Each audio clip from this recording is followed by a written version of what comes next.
The first person to really detect these objects in the rings of Saturn was Dr. Norman Bergrun, and he had noticed that their behavior was highly anomalous.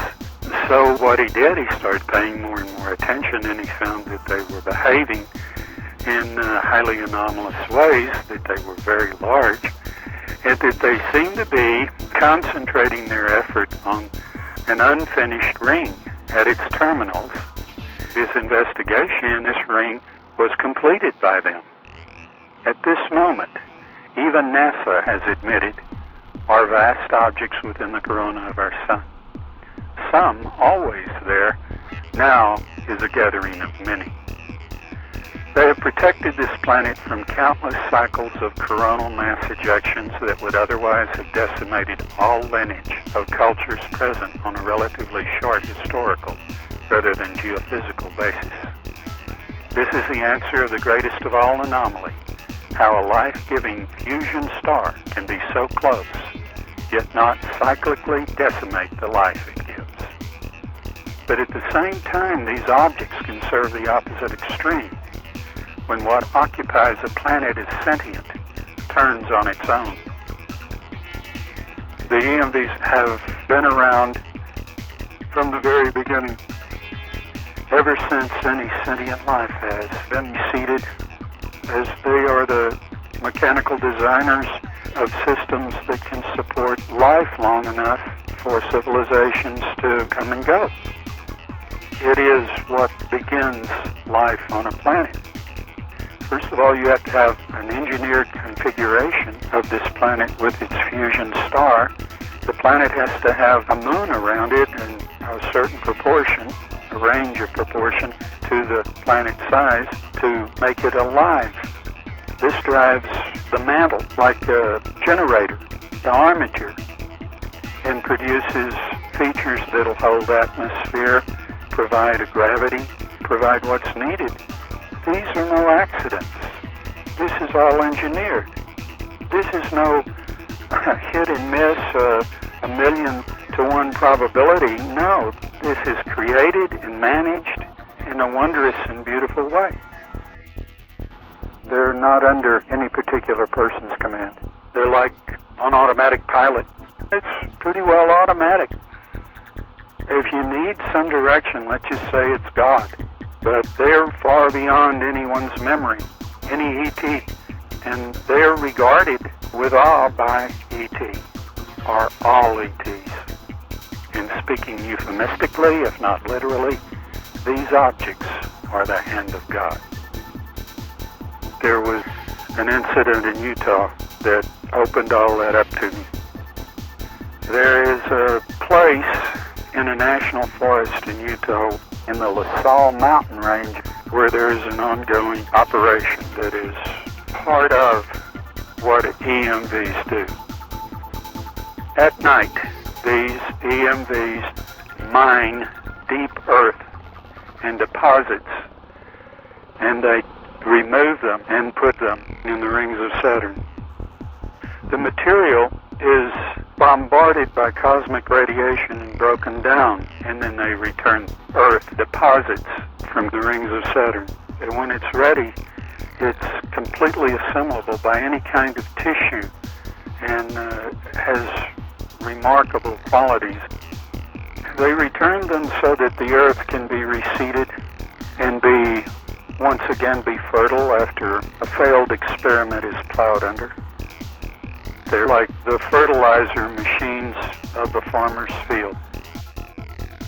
The EMVs have nothing to do with the military or the intelligence community at all. Nothing. They cannot be approached. ET cannot approach them. They are regarded with absolute awe by ET. And when I speak of ET, I'm speaking of people from all over this part of the galaxy. The EMVs are an energy. They have form, but they are blinding. You can't see their detail. There's something very wonderful on the inside of these things. I'm going to tell you now because, in a way, everyone has a right to know this. Souls are inside these objects. There's no suffering. There's a community. It's very wonderful. You want to be there all the time. You don't want to leave. When you're gone, you feel a mournful loss, and you feel their mournful loss for you. It's indescribable. You'll be there one day. Extraterrestrials are sentient species, very, very much so humanoid, and have very little differences between us, with one important exception: the unified consciousness. They have removed aberrancy from the species, like suicide bomber, like serial killers, like pedophiles, etc., etc., etc. Because when you have Star Trek or star travel technology, you've placed potentially in one person's hand the ability to destroy everybody. The ETs don't have the social injustice that seems to breed it. They don't have a problem with distribution of wealth. They don't have social engineers working on efforts to mind control people into doing things against their own self-interest. Aberrancy has a source and has a cause. It's not just happenstance or genetic.